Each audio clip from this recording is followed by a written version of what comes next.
Hello and welcome to the Underhive, and thank you for joining me on this momentous occasion. James Workshop has fixed the Votann, and very quickly, to be fair to them, so congratulations to everybody at Games Workshop there. I think it's a great change. I think it's the right time to do it. We're all human. You know, they admit in the post there that, you know, when they've tested it, they've not recognized this. They've made mistakes with the way they've put it out, and they're correcting it now before the full range of models is released. If you bought the box, you can still use everything in the box. If you've gone out and bought 2, 3, 4 of the starter boxes, perhaps not the best idea to do when the general consensus was they did need a nerf, but ultimately you should still be able to play the majority of the models you've already bought, and there will still be room for the other models in the line that will be with us in the near future. But the changes there that they've made, so the errata is just a single paragraph, and I like that they've tried to do it as minimally as possible. The points changes, whilst I agree that is the way it needed to go, isn't so great that the points in the codex are just wrong now, but it is what it is. That's one of my biggest bugbears, is when the points in the codex are wrong, but either way. So the errata update is the change to Eye of the Ancestor's 5th paragraph. Note, if an attack automatically wounds a target as a result of this ability, then for the purposes of any other rules that are triggered on a particular wound roll, that attack is never considered to have been made with an unmodified wound roll of a 6. So, of course, with your judgment tokens, you've got 3 on there, or you've got 2 in your Great Arthurian League, so it counts as 3. You hit the opponent on a 4, a 5, or a 6, so that's going to happen half of the time. Previously, you would get an auto wound roll of a 6. Now you don't. You just get an auto wound. The most significant impact for that, and really the main impact for that, is those Magna Railguns, and that changes the damage carryover from, well, I've hit you on a 4, so they're all dead, to, well, I've hit you on a 4, so one guy's going to be dead, which is a massive change. You may still get an armor save, you know, with the likes of Marine Terminators, things. You might still be getting a 5 up or a 6 up on those Magna shots, but to only be losing 1 to that auto sort of Hammer of the Emperor style hit roll is a much better feeling. My concern here wasn't that people couldn't beat Votann. They haven't got great secondaries, and I think that's another point that could really be looked at, but perhaps a thing for another day. Ultimately, you can beat them on points, particularly if they take their own secondaries, but if you're getting shot off the table 1 squad at a time per railgun, it just wouldn't have been a good game to play. So I am very grateful for this change, because particularly as the Death Guard, they counter so much of what we do, and I don't think it's right for any one army to purely be a hard counter across every rule they have. Yeah, sure, one rule being a hard counter is fine. -1 damage for Death Guard hits Marines pretty hard, but they can do the rest of what they want to do for the most part. So I think getting rid of that does make Leads of Votann feel still flavorful, still right to their lore, but not just auto-win gameplay, roll 1 dice, everybody's dead. So I am very thankful for that particularly. But we've also seen some point increases across the board. So the characters and the Land Fortress are the main ones for me, really. But a couple of the others, I'm not sure I fully agree with. I'll pop that up on this side here for you anyway. So we've got Uthar the Destined, now up to 160. Kind of feels like he's in a similar realm of Typhus, and I think that's about right. He's going to be a tough model to remove. He gives out some good buffs. He can support the Great Arthurian League list, whatever your list might be. He's got the means to support it. So I think 160 is good for that. We've got a call going up to 80 points. So once you've got a Mascot or a Rampart crest on there, they're up to 90. Puts them in the realms of a Space Marine captain. I think that's reasonable. Sure, they don't have the same save across the army as Space Marines, but I think the abilities the Carl has and what he brings to the table, very, very similar to a Space Marine captain. So I think the point cost moving up there a little bit is about right. The Iron Here Champion, there's been some great videos out there from some great creators highlighting how the Iron Here Champion can kill pretty much anybody he wants, duelist or no. So going up to 110 alongside that Mass Hammer for another 10. Of course, you can upgrade that Mass Hammer to a truly terrifying Relic Mass Hammer. So I think 120 there for a true duelist that can really be a threat to the most imposing enemy characters, 120 points is still a fair price to pay, in my opinion. Grimnir going up to 90 points puts him to the same cost as a Malignant Plaguecaster. I would argue the Grimnir on face value does a bit more than a Plaguecaster, so I am fully supporting the increase to 90 points. I think it could have gone to 95, but fine at 90.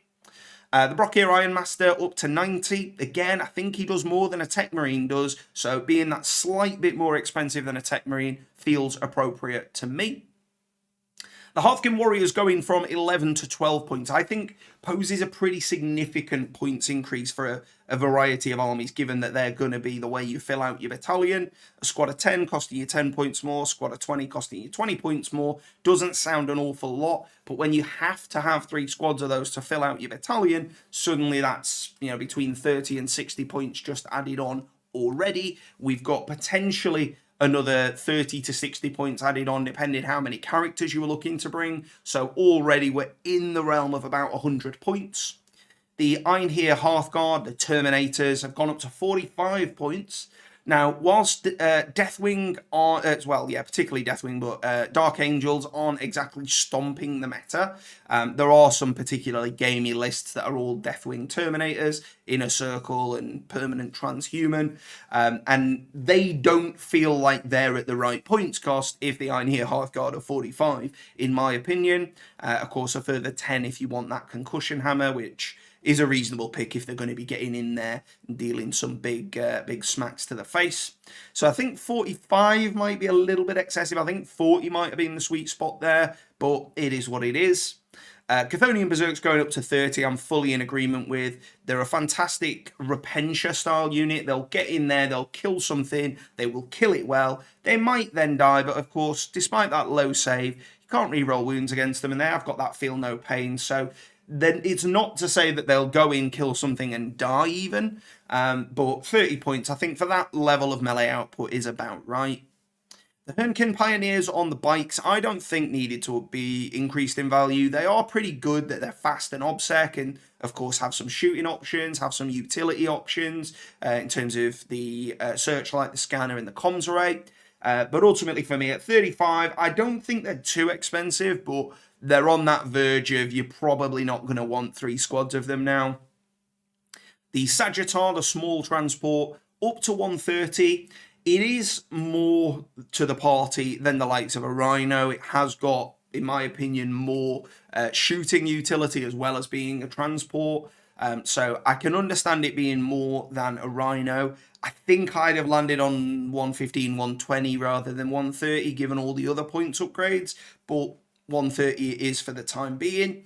Of course, we might see some of these revised anyway, so we'll see how it goes. And then lastly, in the heavy support, we've got the Thunderkin, so the heavy Thunder Gunners of the Dowie. Up to 40 points per model with an extra 5 for the conversion beamer. I don't think Thunderkin were in a position where anybody was really looking to use them overly. So upgrading the points, well, increasing the points on them, I don't think does anything good for the Thunderkin. I think they could have been left as they were and maybe given them a bit more appeal over the likes of the Hearthguard, the Berserks and the Warriors, but it is what it is.